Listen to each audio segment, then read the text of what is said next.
Saya Sofi Syarif, masih bersama Anda di Sapa Indonesia Malam. Bu Deni, kalau persyaratan pencairan insentif memang tidak boleh terlalu mudah, tapi jangan-jangan terlalu susah. Jadi begini, ini saya perlu klarifikasi juga. Jadi penerima kartu prakerja begitu ditetapkan, itu tidak perlu dia mentautkan rekening dulu atau buka rekening dulu. Karena saldo 1 juta beasiswa pelatihan itu langsung ada di virtual account teman-teman semuanya. Jadi bisa langsung dipakai tanpa teman-teman punya akun GoPay, OVO, Linkaja, atau BNI. Jadi langsung bisa belanja. Nah, dan di sini saya sampaikan juga bahwa memang ketika kami mencoba untuk tracking kepada target users, yaitu orang-orang yang sampai dengan 2 minggu belum belanja, kan kita blast email semua, kita tanya, kamu kenapa sih kok nggak belanja-belanja pelatihan gitu? Jawabannya 49% mereka mengira harus mentautkan rekening terlebih dahulu baru belanja. Intinya mereka menunggu ada duit turun baru belanja.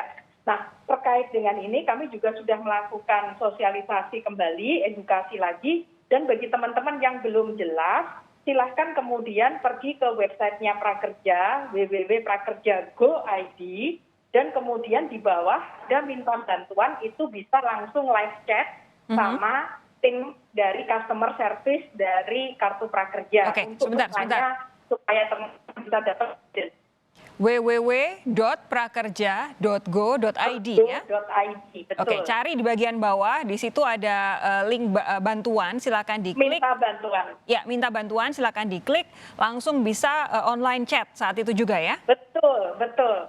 Selain itu Mbak, itu juga ada nomor telepon call center kita yang baru di 0800 150 3001.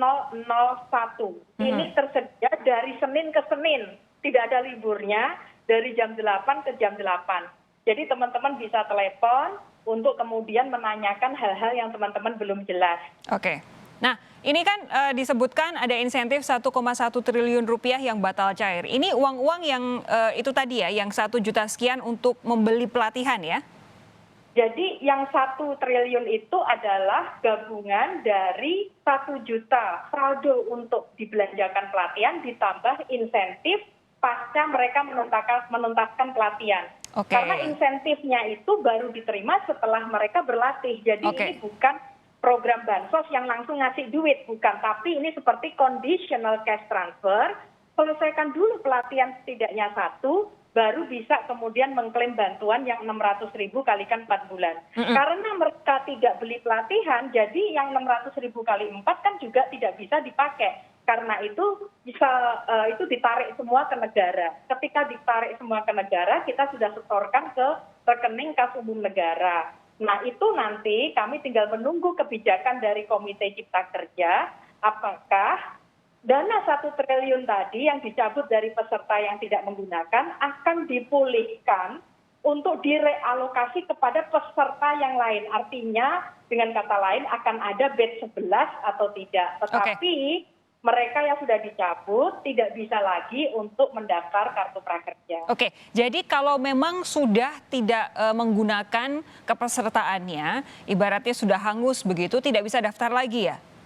Tidak bisa. Apapun alasannya? Tidak bisa. Tidak bisa. Tadi Anda juga karena begini, yang mendaftar tetapi tidak mendapatkan ini 2 kali lipat. Jadi ketika kita sudah memberikan kesempatan teman-teman mendapatkan, dan ini ada hampir 5,6 juta orang yang tidak mendapatkan tapi sudah daftar, itu ada 10 juta lebih. Ini kan kita juga harus memberikan kesempatan dan keadilan buat mereka yang mendambakan program ini tapi nggak dapat, tapi yang dapat kok malah nggak segera dipakai. Bu Deni, tadi Anda sempat menyatakan 1,1 triliun ini masih menunggu koordinasi, apakah kemudian akan jadi batch 11 atau tidak. Tapi kira-kira kapan kita bisa mendengar keputusan apakah memang akan ada batch itu atau tidak? Dalam waktu dekat. Mestinya nantinya komite akan segera melakukan rapat untuk memutuskan ini. Oke. Pak Peter, apa tanggapan Anda kalau kemudian ada 1,1 triliun rupiah yang untuk saat ini paling tidak nganggur dulu, sementara beberapa waktu yang lalu Pak Presiden begitu ngotot untuk dana, ayo dikeluarkan gerakan perekonomian secepat-cepatnya dengan APBN yang sudah disiapkan sebesar-besarnya. Saya melihatnya secara positif ya Mbak ya, karena menurut saya ya lebih baik dia tidak terkaitkan daripada dia tersalurkan secara tidak tepat. Ini memang ditujukan ya harus kita kembalikan seperti disampaikan oleh Mbak Deni tadi, ini tujuannya adalah untuk masyarakat. Walaupun ditambahkan ya disesuaikan dengan kondisi di tengah pandemi ini ada insentif yang sifatnya seperti bantuan sosial, tetapi seperti disampaikan Mbak Leni, ini bukan bantuan sosial. Yeah. Dan saya melihat secara positif karena ini menunjukkan bahwasanya kita bisa punya sistem di dalam memberikan bantuan yang dilakukan dengan mekanisme yang sangat rapi, yang sangat rigid, yang sangat tidak memungkinkan terjadinya penyalahgunaan.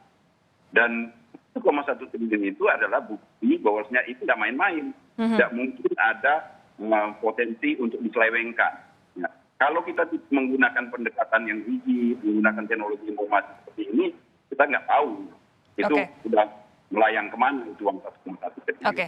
Jadi kita melihatnya secara positif, ini adalah bukti bahwasanya nggak apa-apa, itu memang agak lambat, tetapi ini kan adalah sebuah proses yang harus kita lalui. Daripada penggunaannya tidak tepat begitu ya.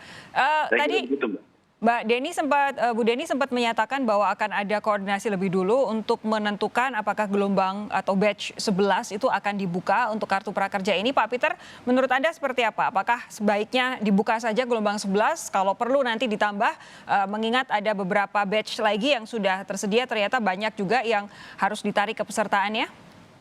Ya, sekarang ini kan persoalan utama kita kan adalah tanda kutip pengangguran. Ya.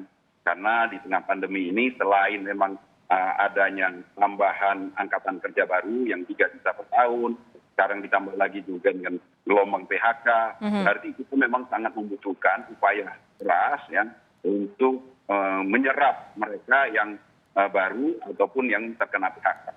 Dan saya kira untuk itu program ini harus ditingkatkan, yang dilanjutkan, yang 1,1 bisa direalokasikan kepada mereka yang tadi yang disebutkan oleh Mbak Deni, sekitar 10 jutaan sudah mendaftar tetapi belum mendapatkan kesempatan. Saya kira mereka lebih berhak untuk mendapatkan kesempatan. Oke, Mbak Deni, terakhir untuk Anda, tadi Anda sudah menjelaskan, menjabarkan apa yang akan dilakukan, apa saja yang sudah diupayakan untuk dikomunikasikan kepada para peserta kartu prakerja. Tapi kalau misalkan saya minta Anda untuk otokritik terkait dengan program kartu prakerja ini, apa yang akan diperbaiki ketika nanti misalnya ada batch ke-11 dan seterusnya, ketika ada dana yang memang masih bisa dipergunakan? Saya pikir ini kartu prakerja kan masih bayi, usianya baru 7 bulan.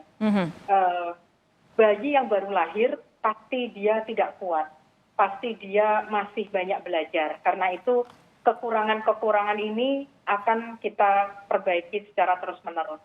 Sebagai contoh dari kita dialog dengan peserta kartu prakerja, diharapkan bahwa kemudian sosialisasinya bisa tidak hanya lewat website, tetapi yang pakai suara sehingga penyandang disabilitas itu kemudian bisa mendengar atau mengetahui tentang kartu prakerja, lebih inklusif lagi. Nah, yang lain ini perlu saya sampaikan bahwa target dari kartu prakerja ini sebenarnya cukup warga negara Indonesia 18 tahun ke atas. Itu bisa korban PHK, bisa pekerja. Artinya bukan hanya korban PHK, tapi prioritasnya diberikan kepada korban PHK. Sekarang ini peserta kartu prakerja 87% itu tidak bekerja atau menganggur. 87%. Artinya 13%-nya dia bekerja.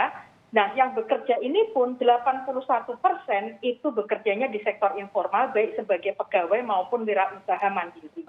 Nah, jadi di sini jangan pernah berpikir bahwa kartu prakerja itu hanya untuk korban PHK, tetapi prioritasnya adalah memang mereka. Nah, kemudian untuk mendaftar juga mudah, hanya nomor HP, KK, KTP, dan email. Hanya itu saja.